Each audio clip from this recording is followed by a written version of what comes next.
sebelum kita mengerjakan PKP kita, langkah lainnya kita berdoa terlebih dahulu. Kita berdoa selesai kita masing-masing doa juga. Doa selesai. Untuk lebih mengakrabkan diri kita di sini, alangkah baiknya kita perkenalan diri terlebih dahulu. Mulai dari halo, saya Rifa. Halo, saya Sonia. Halo, saya Vera. Halo, saya Kontra. nama saya Peter Sepu. Adapun pengertian dari PKP yaitu layanan kelompok yang mengatasi masalah umum dengan menggunakan dinamika kelompok. Adapun tujuan dari PKP kita pada pagi ini yaitu untuk mengatasi masalah dan memperbaiki diri dan juga lebih kepercayaan diri kita.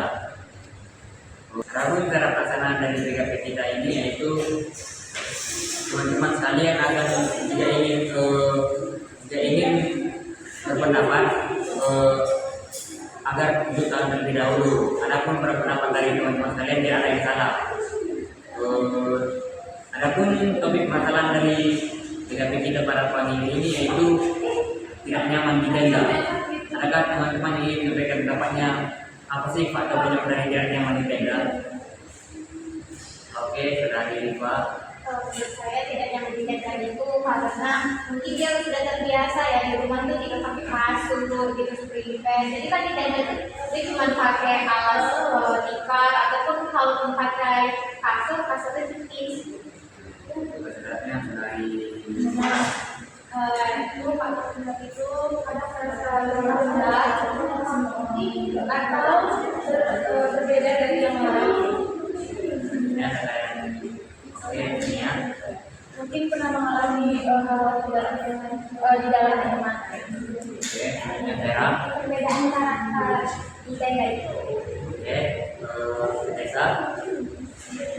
Kurang mempunyai sosialisasi atau berkomunikasi dengan orang-orang yang ada di dalam tenda.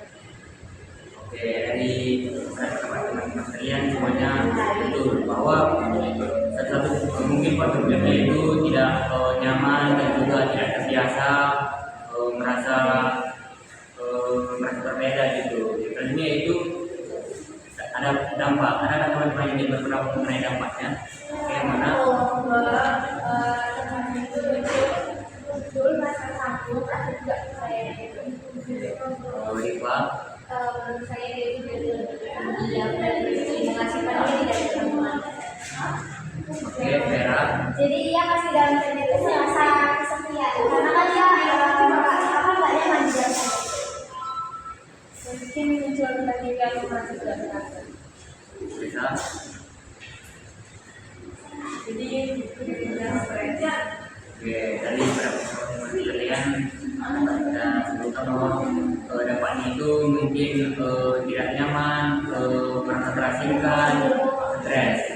Yang nanti itu solusi adakah teman-teman yang jelas pendapatnya? Bagaimana?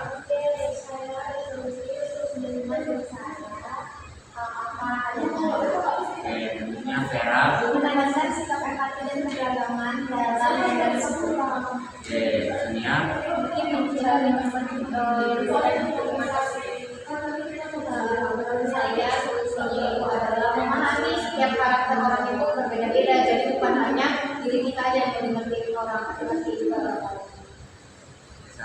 belajar memahami situasi yang sedang terjadi. Oke, dari teman-teman kalian solusi yang dapat diberikan yaitu lebih menerima diri kita dan juga menerima orang lain, tidak boleh mementingkan diri sendiri. Oke, selanjutnya itu komitmen. Adakah teman-teman yang ingin komitmen? Oke, Vera. Saya selalu berkomitmen menghargai setiap orang karena dalam menghargai itu kita bisa bertoleransi, jadi tidak membedakan. Oke, selanjutnya Desa. Saya berkomitmen supaya bisa lebih menghargai, lebih belajar untuk menerima keadaan, menerima lingkungan sekitar dan dunia. Selanjutnya mana? Untuk menerima keadaan dan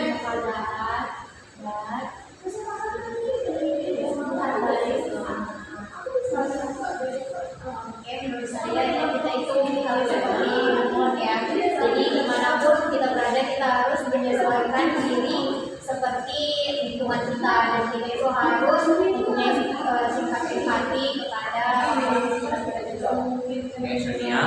Kita belajar menerima diri sendiri. Oke, dari teman-teman sekalian, semoga teman-teman dapat menerapkan poin-poin yang sudah teman-teman berikan. Oke, selanjutnya yaitu BMB 3, berpikir, merasa, bersikap, bertindak, bertanggung jawab. Adakah teman-teman yang ingin? Oke, Vera. Jadi yang pertama itu ada berpikir. Jadi salah berpikir bisa menghargai orang lain dan juga diri saya, sehingga ketika di dalam tenda itu saya tidak merasa terasing. Oke, itu merasa, adakah teman-teman yang ingin? Oke. Saya merasa kalau misalnya saya di dalam tenda itu saya tidak nyaman ya. Lalu saya juga mungkin masih lebih memikirkan diri saya sendiri saat di tenda. Oke, selanjutnya Tessa. Oke, untuk bersikap, saya akan lebih bersikap lebih menerima keadaan lingkungan saya di dalam tenda tersebut dan menerima orang-orang yang ada di dalamnya. Oke, selanjutnya. Jadi dulu ya. Saya akan bertindak menerima yang ada di tenda atau menerima makanan yang ada di tenda. Selanjutnya mana? Oke, baik, saya bertanggung jawab. Saya bertanggung jawab untuk menghargai sesama yang menerima saya dan menerima keadaan yang ada di tenda tersebut. Oke, terima kasih. Yang selanjutnya itu, adakah teman-teman yang ingin menyampaikan pesan-pesannya dari TKP kita pada hari ini? Oke, Tessa. Pesan yang saya dapat, saya sangat senang akan kegiatan PKP ini karena kegiatan PKP ini sangat bermanfaat untuk kedepannya nantinya. Lalu saya berpesan juga selalu mulai menerima keadaan lingkungan sekitar kita meskipun dalam tenda, ya itu keadaan. Jadi kita tidak bisa menolak itu. Oke, pasti akan ada teman yang nambahin. Oke, Vera. Jadi pesan saya sering untuk membahas ini karena juga kita kan pasti akan melewati yang ada di topik pembahasan kali ini. Nah, pesannya semoga solusi-solusi dan segala yang kita bilang itu bisa dilaksanakan di dunia. Oke, terima kasih kepada saudara-saudara. Kegiatan PKP kita telah selesai. Sebelum kita menutup kegiatan PKP kita, langkah lainnya kita berdoa terlebih dahulu. Mari kita berdoa menurut agama dan percaya kita masing-masing. Doa dimulai. Doa selesai. Oke, terima kasih kepada teman-teman semua. Sampai jumpa. Dadah.